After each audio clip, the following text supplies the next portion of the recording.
Hi friends, நான் உங்கள் anime ஃப்ரீக்கு வந்துட்டேன். நாம் இப்போ த ஹீரோ ரிட்டர்ன்ஸ் எபிசோட் 2 பார்க்கலாம். இதுக்கு முன்னாடி உள்ள எபிசோட் 1 நீங்கள் பார்க்கலனா டிஸ்கிரிப்ஷனில் லிங்க் கொடுத்துருக்கேன், மறக்காமல் போய் பார்த்துருங்க. இது கண்டிப்பாக உங்களுக்கு பிடிக்கும்.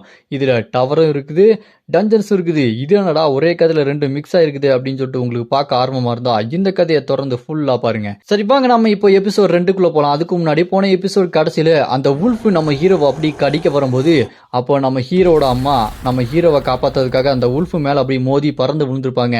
அதோட போன எபிசோடு முடிஞ்சிருக்கும். வாங்க நம்ம இந்த எபிசோடில் என்ன நடக்குதுன்னு பார்க்கலாம். இந்த எபிசோடு ஸ்டார்டிங்கில் அவங்க அந்த உல்ஃபை தடுத்து நிப்பாட்ட அந்த உல்ஃபை அப்படி மோதி கீழே விழுந்திருப்பாங்க. அதை பார்த்தா நம்ம ஹீரோ, அம்மா எதுக்காக இப்படி பண்ணுறீங்க? ஆமாம், இந்த உடம்புக்குள்ளே தானே நான் இருக்கிறேன். இந்த உடம்புக்குள்ளே நான் எப்படி வந்தேன்னு தெரில. ஆனால் இந்த உடம்பு இந்த பையனோட அம்மா இவன் மேலே ரொம்ப பாசம் வச்சுருக்காங்க, அது நல்லாவே தெரியுது. இப்போ நான் ஏதாச்சும் ஒன்று பண்ணியாகணும் அம்மா அப்படின்னு சொல்லிட்டு நம்ம ஹீரோ அந்த உல்ஃபை ஓங்கி ஒரு உதச்சி அப்படி எந்திரிச்சு போய் அவங்க அம்மா கிட்ட போய், அம்மா ஏன் இப்படி பண்ணுறீங்க, இந்த மாதிரி ரிஸ்க் எடுக்காதீங்க அப்படின்னு சொல்லிட்டு கேட்கும்போது அதுக்கு அவங்க அம்மா அப்படி கொஞ்சம் கொஞ்சமாக மயங்கிக்கிட்டே இருக்காங்க. அப்போ நம்ம ஹீரோவை பார்த்து, உனக்கு ஒன்றும் இல்லையே, நான் உனக்கு எதுவும் ஆக விட மாட்டேன் அப்படின்னு சொல்லிட்டு அவங்க மயங்கி விழுந்துறாங்க. அப்படி மயங்கினதுக்கப்புறம் அதை பார்த்து நம்ம ஹீரோ செம்ம கடுப்பாகி அப்படி ஆறா பறக்க சும்மா செம்ம கோவத்தில் அப்படி திரும்பி பாப்பா பாருங்க அந்த உல்ஃபை. சும்மா ஆறா வெறித்தனமாக இருக்கும். அதை பார்த்து அந்த உல்ஃபு நடுங்கிட்டு இருக்கும்போது நம்ம ஹீரோ அப்போ அந்த உல்ஃபை பார்த்து, உங்களுக்கு சாகணும்னு ஆசையா அப்படின்னு முறைச்சி கேட்பான் பாருங்க. அதுங்க அவ்வளோதான், விட்டுறா ஜூட்டு அப்படின்னு சொல்லிட்டு அங்கேருந்து எஸ்கேப் ஆகி ஓடிடுவான். அதை பார்த்து நம்ம ஹீரோ கொலையை எடுத்துகிட்டு போய், ஏய் நீங்கள் எங்கே போனாலும் உங்களை விட மாட்டேன்டா, உங்கள் 2 பேர் எப்படி கொத்துக்கறி போடுறான் பாருங்க அப்படின்னு சொல்லிட்டு நம்ம ஹீரோ கோவத்தில் அந்த உல்ஃபை பார்த்து கத்திக்கிட்டு இருப்பான். அந்த உல்ஃபை அப்படி எஸ்கேப் ஆகி ஓடிடுங்க.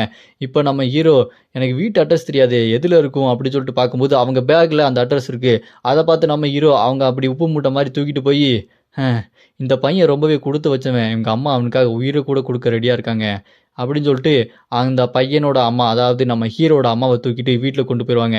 வீட்டுக்கு கொண்டு போய் அவங்க படுத்து தூங்க வச்சுட்டு இருக்கும்போது நம்ம ஹீரோ, இப்போ நான் ஸ்ட்ராங் ஆகணும், இந்த பையனோட உடம்பு ரொம்பவே வீக்காக இருக்குது அப்படின்னு சொல்லிட்டு நம்ம ஹீரோ அவனோட பழைய உடம்பை யோசிச்சு பார்த்துட்டு இருக்கும்போது அப்போ திடீர்னு ஒரு போர்ட்டல் மாதிரி ஓப்பன் ஆகும். இதுதான் டவர் ஆஃப் ட்ரையல்ஸோட அந்த கேட்டு, நீங்கள் சூஸ் பண்ணப்பட்டுட்டீங்க அப்படின்னு சொல்லிட்டு நம்ம ஹீரோவை அந்த டவரு ஒரு அவேக்கனிங் ஹண்டராக சூஸ் பண்ணிடுச்சு. அதை பார்த்து நம்ம ஹீரோ, ஓ பரவாயில்ல, நான் கொஞ்சம் சீக்கிரமாக இந்த டவருக்குள்ளே போக போகிறேன்னு நினைக்கிறேன், இதுக்கு முன்னாடி இருந்த அனுபவம் எனக்கு ரொம்ப யூஸ் ஆக போகுது அப்படின்னு நம்ம ஹீரோ அந்த டவருக்குள்ளே போகும்போது இப்போ நம்ம ஹீரோவை பார்த்து அந்த டவர், கிம்சோ நீங்கள் அந்த டவருக்குள்ளே வர்றதுக்கு உறுதி செய்யப்பட்டுட்டீங்க, நீங்கள் இதில் எந்த லெவலில் சூஸ் பண்ண போகிறீங்க? ஹார்ட் லெவல் 1லேருந்து 10 வரைக்கும் இருக்குது, நீங்கள் எதை சூஸ் பண்ண போகிறீங்க அப்படின்னு கேட்டோன்னே அதுக்கு நம்ம ஹீரோ, நான் ஹார்ட் லெவல் 10 சூஸ் பண்ணுறேன் அப்படின்னு சொன்னோன்னே அப்படி சூஸ் பண்ண உடனே அந்த இடத்துல அப்படி வேறு லொக்கேஷன் மாறிக்கிட்டே இருக்கும். அப்படியே நம்ம ஹீரோ யோசிப்பான், நான் ஒரு 7, 8 அந்த மாதிரி சூஸ் பண்ணிக்கலாமோ? இல்லை வேண்டாம் வேண்டாம், அதெல்லாம் கொஞ்சம் வீக்காக இருக்கும், நான் 10 ஹார்ட் லெவல் தான் சூஸ் பண்ணணும். ஏன்னா அந்த ஃபாஃப்னியர் அவன் எங்கேருந்து வந்தான், அந்த மான்ஸ்டர் எப்படி இந்த அளவுக்கு ரொம்ப பவர்ஃபுல்லாக இருக்கான், அவனை எதிர்த்து மறுபடியும் சண்டை போடணும்னா இன்னும் ரொம்ப ஸ்ட்ராங்காக இருக்கணும் அப்படின்னு நம்ம ஹீரோ மனசில் யோசிச்சுக்கிட்டு அந்த ஹார்ட் லெவல் 10 சூஸ் பண்ண உடனே அந்த லொக்கேஷனே மாறும். அங்கே முன்னாடி பார்த்தா நிறைய கோழி மாதிரி வித்தியாசமான மான்ஸ்டர்ஸ் எல்லாம் இருக்கும். அப்படியே அங்கே கட் பண்ணால் கொஞ்ச நேரம் கழித்து சிட்டிக்குள்ளே ஒரு பையன், ஐயோ என்னை காப்பாற்றுங்க காப்பாற்றுங்க அப்படின்னு சொல்லிட்டு கத்திட்டு இருக்கும்போது முன்னாடி பார்த்தா நம்ம ஹீரோவையும் அவங்க அம்மாவையும் அட்டாக் பண்ண வந்து அந்த உல்ஃப்ஸ் 2 அங்கே இருக்கும். அது அப்படியே அங்கே இருக்க பையனை கடிக்கலான்னு சொல்லிட்டு முறைச்சி பார்த்துட்டு இருக்கும்போது அவன் கதறிட்டு இருப்பான், இது எப்படி இங்கே வந்ததுங்க, இந்த உல்ஃப் மான்ஸ்டர்ஸ் எல்லாம் எங்கேருந்து வந்ததுன்னு சொல்லிட்டு அவன் பயந்துட்டு இருக்கும்போது அங்கே பில்டிங்கு மேலே நம்ம ஹீரோ இந்த 2 உல்ஃபையும் பார்த்துட்டு, ஒரு வழியா அவங்கள கண்டுபிடிச்சிட்டேன் அப்படின்னு சும்மா பறந்து வந்து அங்கே இருக்க ஒரு உல்ஃபு மேலே அட்டாக் பண்ணுவா பாருங்க. நம்ம ஹீரோ கையில் கொடை தாங்க இருக்கும், அடிச்சுப்பான் பாருங்க. அந்த கொடையை வச்சு சும்மா துண்டு துண்டாக அந்த கொடையை வச்சு வெட்டி வீசிடுவான். அது அப்படி பீஸாக சதறிடும் அந்த உல்ஃபு. அதை பார்த்துட்டு அங்கே இருக்க இன்னொரு உல்ஃபு பயத்தில் அப்படி நடுங்கிட்டு இருக்கும். நம்ம ஹீரோ கொடையை வச்சு அந்த உல்ஃபை துண்டு துண்டாக வெட்டி போட்டு அங்கே இருக்க இன்னொரு உல்ஃபை பார்த்துட்டு, பயப்படாத, அடுத்து நீ தான் அப்படின்னு சும்மா மரண மாசா சொல்லுவான் பாருங்க. இப்போ நம்ம ஹீரோ அந்த டவருக்குள்ள போனால் பார்த்தீங்களா, அதில் ஃபர்ஸ்ட் ஃப்ளோரை முடிச்சுட்டு வந்திருக்கான். அப்படியே அங்கே கட் பண்ணா டிவி நியூஸில் எல்லாத்தையும் சொல்லிட்டு இருக்காங்க, இந்த உலகத்தில் வர 2019 டஞ்சன்ஸ் எல்லாமே வந்துட்டு இருக்குது. இங்கே டஞ்சன்ஸ் இருக்குது, டவர் இருக்குது. ஆனால் 2த்துக்கு வித்தியாசம் என்னன்னா, டவரில் ஒரு ஃப்ளோர்லேயே 1லேருந்து 10 வரைக்கும் ஹார்ட் லெவல் இருக்குது. ஆனால் டஞ்சன்ஸில் ஒவ்வொரு டஞ்சனும் ஒவ்வொரு அளவுக்கு ரொம்ப டேஞ்சராக இருக்குது. இப்படியே போயிட்டு இருந்ததுன்னா 2028க்குள்ளே டஞ்சன்லாம் பிரேக் ஆகி இந்த சிட்டிக்குள்ளே வந்து மான்ஸ்டர்ஸ் எல்லாமே இந்த சிட்டியை அழிச்சு நாசமாக்கிறோம். இந்த உலகத்தையே மான்ஸ்டர்ஸை அழிச்சு இந்த உலகமே நாசமாக போயிடும். இப்போவே கொஞ்சம் மான்ஸ்டர்ஸ் எல்லாம் டஞ்சன் கேட்டை விட்டு வெளியே வந்து இந்த ஊர்லேயே பயங்கரமாக அட்ராசிட்டி பண்ணிட்டு இருக்கு அப்படின்னு நியூஸ் ரிப்போர்ட்டர் விலாவரியாக மக்கள்கிட்ட சொல்லிட்டு இருப்பாரு. அப்படியே கட் பண்ணா டவருக்குள்ள டவருக்குள்ள அங்க இருக்க அந்த மத்த ஹண்டர்ஸ் எல்லாருமே, ஏய் பாத்தியா, இங்க எவனோ ஒருத்தன் ஃபர்ஸ்ட் ஃப்ளோரை முடிச்சுட்டு டாப் ரேங்க்ல இருக்கிறான், அவனோட பாயிண்ட பாரு, இந்த மாதிரி ஒரு பாயிண்ட் நான் பார்த்ததே இல்ல அப்படின்னு கூட்டமா நின்னு பேசிட்டு இருப்பானுங்க. இது டவருக்குள்ள நடக்குது. அந்த ஹண்டர்ஸ் எல்லாம் சொல்லும் போது பார்த்தா ஸ்கிரீன் முன்னாடி பாப்ப ஆகி டாப் ரேங்க்ல இருக்கிறது வேற யாரும் இல்ல, நம்ம ஹீரோ கிம்சோ தான். 2230 பாயிண்ட் எடுத்திருக்கான். இதெல்லாம் எடுக்கிறது அவ்வளவு ஈஸி இல்ல, ரொம்பவே கஷ்டமான விஷயம். அப்ப நம்ம ஹீரோ அந்த இடத்துக்கு போர்ட்டல் மூலமா ஓபன் ஆகி அந்த இடத்துக்கு வரான். அப்ப நம்ம ஹீரோ இந்த இடத்த பார்த்துட்டு, இந்த இடத்துல தான் ஹண்டர்ஸ் எல்லாருமே கேதர் ஆவாங்க, இங்க ஹண்டர்ஸ் வாழ்ற ஒரு இடம் தான், இந்த டவருக்குள்ள ஹண்டர்ஸ் என்னென்ன வேணும்னு வாங்கிக்குவாங்க, ரெஸ்ட் எடுக்கணும் எடுத்துக்குவாங்க, இந்த இடத்துல எனக்கு முக்கியமான ஒரு வேலை இருக்கு அப்படின்னு சொல்லிட்டு நம்ம ஹீரோ அந்த ஹண்டர்ஸ் எல்லாம் ஒன்று கூடுற அந்த இடத்துக்கு வந்திருக்கான். அப்படியே கட் பண்ணா ஃபிளாஷ்பேக்கில் பார்த்தா நம்ம ஹீரோ ஃபர்ஸ்ட் ஒரு ஃப்ளோருக்கு போனா பாருங்க, அதில் ஹார்ட் லெவலில் 10 சூஸ் பண்ணா. அங்கே ஏதோ கோழி மாதிரி மான்ஸ்டர்ஸ் எல்லாம் முன்னாடி இருக்கு அப்படின்னு சொல்லிட்டு நான் சொல்லியிருப்பேன் பாருங்க. ஆனால் அது கோழி கிடையாதுங்க, மிகப்பெரிய டைனோசரஸ். நம்ம ஹீரோ அங்கே ஸ்வாட் வெப்பனை எடுத்துட்டு, வெப்பன் உங்களுக்கு வேணுமா அப்படின்னு சொல்லிட்டு அதுவே கேட்கும். அதனால நம்ம ஹீரோ அந்த ஸ்வாட் வெப்பனை எடுத்து அந்த டைனோசர் கழுத்தத்துமா துண்டு துண்டா வெட்டி அங்கே இருக்க எல்லா டைனோசரையும் போட்டு தள்ளிடுவான். போட்டு தள்ளதுக்கப்புறம் நம்ம ஹீரோக்கு பாயிண்ட்டுக்கு மேலே பாயிண்டாக வந்து 2230 பாயிண்ட் கிடைக்கும். அந்த டைனோசரஸ் எல்லாமே போட்டு தள்ளிட்டு, நல்ல வேலை இதுக்கு முன்னாடி உள்ள அனுபவம் எல்லாம் எனக்கு ரொம்பவே ஹெல்ப்ஃபுல்லாக இருக்குது. ஆனால் இந்த உடம்பு நான் நினச்சதை விட ரொம்பவே வீக்காக இருக்குது. நான் கூடிய சீக்கிரம் ரொம்பவே ஸ்ட்ராங் ஆகணும். ஏன்னா அந்த மிகப்பெரிய மான்ஸ்டர், அவனை சமாளிக்கிறதுக்கு நான் நினச்சி கூட பார்க்க முடியாத அளவுக்கு ரொம்பவே ஸ்ட்ராங் ஆகணும் அப்படின்னு நம்ம ஹீரோ மனசில் யோசிச்சுட்டு, அப்படியே அந்த ஃப்ளாஷ்பேக் முடிஞ்சோன்னே இந்த பக்கம் பார்த்தா நம்ம ஹீரோ ஒரு கடைக்கு போவான். இது வந்து ஒரு மேஜிக் கடை. இந்த கடையில் ஸ்கில்ஸு எந்த மாதிரியான ஒரு பொருள் வேணாலும் வாங்கிக்கலாம். அப்போ நம்ம ஹீரோ உள்ளே போனோன்னா ஒரு பொண்ணு நிற்பா.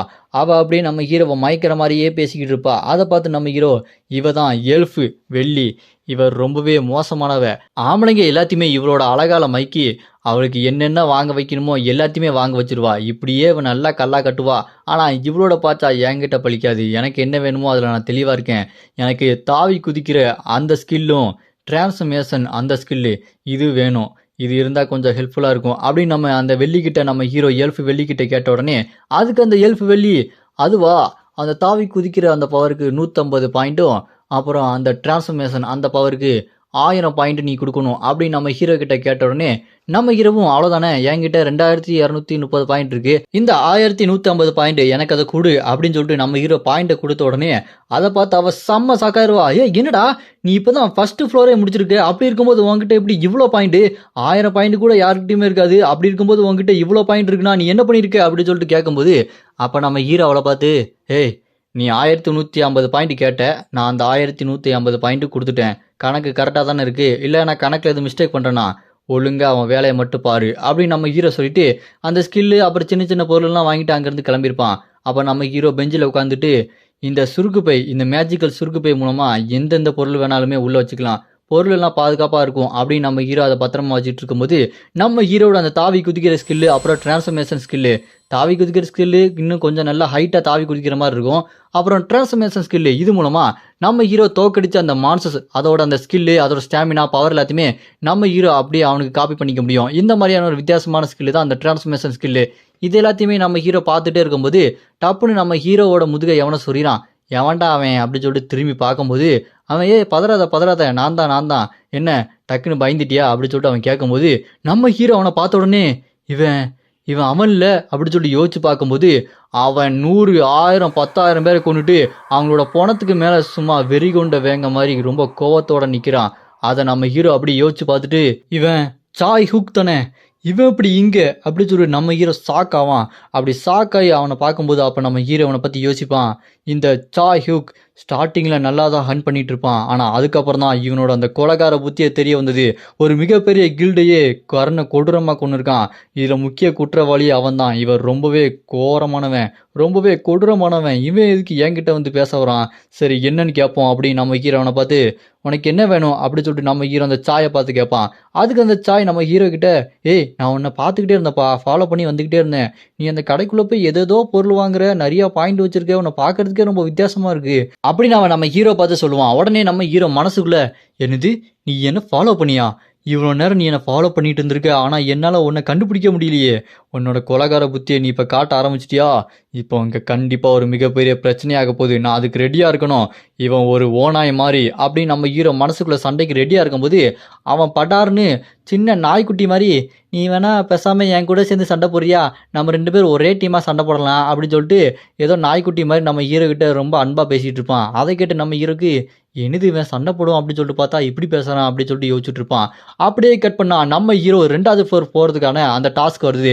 அப்போ அந்த டவரோட சிஸ்டம் நம்ம ஹீரோக்கு முன்னாடி எப்படி பார்க்கும். அதோட நம்ம ஹீரோக்கு ஒரு நெக்லஸ் மாதிரி ஒன்று கொடுக்கும். அதை கொடுத்துட்டு இதுதான் சார்லஸ் கிளானோட மிக அரிய பொக்கிஷம். இந்த பொக்கிஷத்தை நீங்கள் கடைசி வரைக்கும் பாதுகாப்பாக வச்சுக்கணும். அந்த காட்டுக்குள்ளே கடைசி வரைக்கும் நீங்கள் உயிரோடு இருக்கணும் அப்படின்னு சொல்லிட்டு அந்த லொக்கேஷனே மாற்றி விட்டுருவோம். நம்ம ஹீரோ இப்போ காட்டுக்குள்ளே இருப்பான். அங்கே ஒரு பள்ளி மனிதன் மாதிரி ஒருத்தன் அப்படி வானத்தை அப்படி வான்னு பார்த்துட்டு இருக்கும்போது அங்கே சுற்றி நிறைய பள்ளி மனிதர்கள் யாரையோ தேடிக்கிட்டே இருப்பாங்க. அப்படியே நம்ம ஹீரோ மரத்துக்கு மேலே நின்று கீழே இது எல்லாத்தையுமே பார்த்துக்கிட்டே இருப்பான்.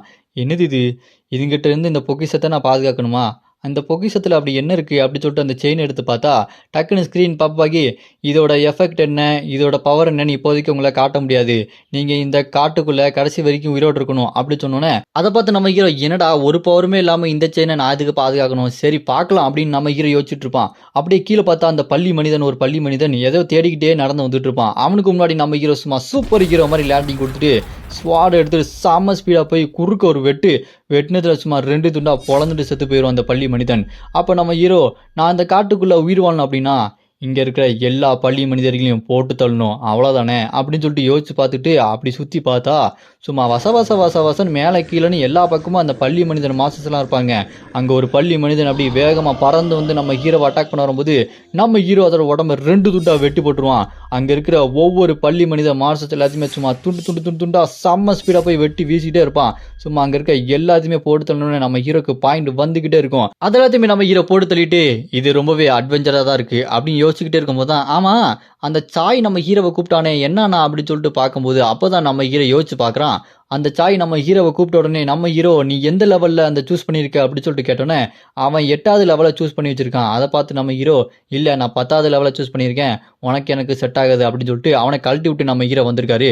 இப்போ நம்ம ஹீரோ ஹார்ட் லெவல் 10வது இதில் யூஸ் பண்ணுறதுனால அவன் 8வது இதில் இருக்கிறான். நம்ம ஹீரோ எனக்கு அந்த மாதிரி லோ ரேஞ்சில் சண்டை போகிறது பிடிக்காது, நான் ஸ்ட்ராங் ஆகணும், அதுக்காக தான் நான் ஹார்ட் லெவலில் 10ல் சூஸ் பண்ணி வச்சுருக்கேன், எனக்கு தனியாக இருந்தால் தான் செட் ஆகும்னு நினைக்கிறேன் அப்படின்னு நம்ம ஹீரோ மனசில் யோசிச்சுக்கிட்டே அப்படி போகும்போது முன்னாடி பார்த்தா ஒரு மிகப்பெரிய பயங்கரமான மான்ஸ்டர் மேலே அந்த பள்ளி மனிதர்களோட அந்த பாஸ் வந்து நிற்பான். கையில் பயங்கரமான வெப்பன் வச்சுட்டு நிற்பான். நம்ம ஹீரோத்தெல்லாம் பார்த்துட்டு ஒரு வழியாக பாஸ் வந்துட்டான் போல இருக்கு அப்படின்னு அந்த பறக்கிற ஸ்கில்லை நம்ம ஹீரோ பாயிண்ட் கொடுத்து வாங்கினா பாருங்க.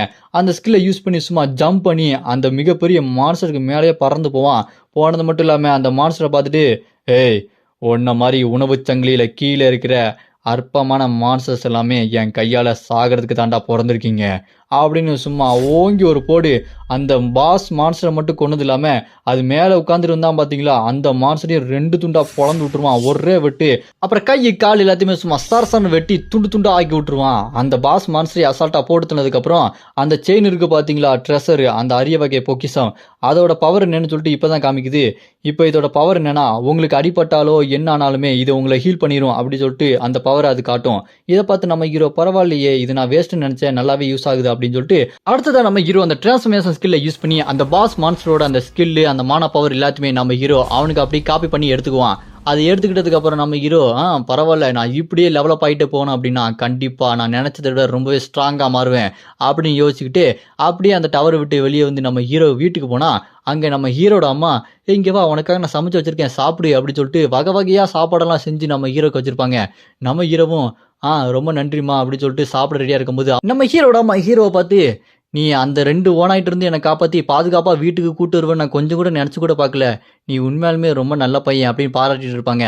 நம்ம ஹீரோ அதெல்லாம் கேட்டு முடிச்சுட்டு அப்படியே சாப்பிடலான்னு சொல்லிட்டு வாயில் எடுத்து வைப்பான். அப்படி சாப்பிட்டுட்டு ரொம்ப நன்றி அம்மா, இந்த மாதிரி ஒரு சாப்பாடை நான் சாப்பிட்டதே இல்லைன்னு சொல்லிட்டு ரொம்ப எமோஷனல் ஆவான். அப்புறமா அவனோட கம்ப்யூட்டரில் போய் பார்த்தா இந்த டவர் ஆஃப் ட்ரையல்ஸ்குள்ளே போன ஹண்டர்ஸ் எல்லாருமே அந்த டவரில் யூஸ் பண்ணுற அந்த சிஸ்டம் வச்சுருப்பானுங்க. அதில் எல்லாருமே மாறி மெசேஜ் பண்ணிக்கோனுங்க. அதில் எல்லாருமே நம்ம ஹீரோ பற்றி தான் பேசுகிறாங்க. டேய் நீ பாடுறா எவனோ ஒருத்தன் ஃபஸ்ட்டு வந்திருக்கான் அவனோட பாயிண்ட்டை பாருங்க அப்படின்னு சொல்லிட்டு எல்லாருமே நம்ம ஹீரோ கிம்சோன்னு பேசிக்கிட்டே இருக்கானுங்க. இதை பார்த்துட்டு நம்ம ஹீரோ ஐயோ என்னடா இது பெரிய பிரச்சனையாக இருக்கும் போல இருக்கே, நம்மளை டெவலப்பாகவே விட மாட்டாங்க போல இருக்கே அப்படின்னு சொல்லிட்டு நம்ம ஹீரோ செம்ம கடுப்பாவான். இதோட இந்த எபிசோடு இங்கே முடியுது. இதுக்கப்புறம் என்னென்ன நடக்க போகுது, டவர் ஆஃப் ட்ரையல்ஸ்குள்ளே நம்ம ஹீரோ போகிறான், டஞ்சன் வேற வரப்போகுது, 2 மிக்ஸ் ஆகி பயங்கரமான சம்பவம் உங்களுக்காக காத்துட்டு இருக்கு. அதெல்லாம் நீங்கள் பார்க்கணும். அடுத்தடுத்த எபிசோடு உங்களுக்கு வேணும்னு நினச்சிங்கன்னா மறக்காம கமெண்ட்ல அப்படின்னு கமெண்ட் பண்ணுங்க. இந்த வீடியோ பிடிச்சா மறக்காம லைக் பண்ணி சப்போர்ட் பண்ணுங்க.